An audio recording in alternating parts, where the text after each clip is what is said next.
महात्मा गांधी का जन्म 2 अक्टूबर 1869 को गुजरात के पोरबंदर में हुआ था।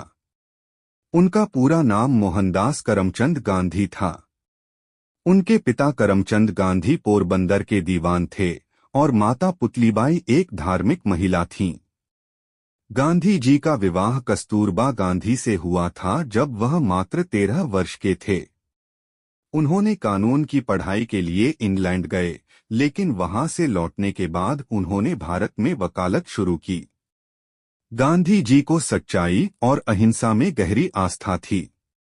वे 1893 में दक्षिण अफ्रीका गए, जहां उन्होंने नस्लीय भेदभाव का विरोध किया और वहां के भारतीयों के अधिकारों के लिए संघर्ष किया। 1915 में गांधी जी भारत लौटे और स्वतंत्रता संग्राम में कूद पड़े।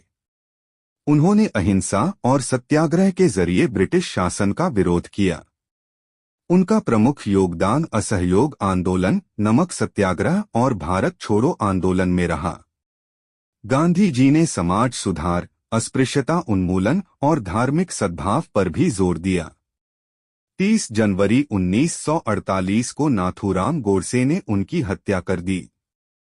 महात्मा गांधी को राष्ट्रपिता के रूप में याद किया जाता है और उनकी शिक्षाएं आज भी पूरी दुनिया में प्रेरणा का स्रोत हैं।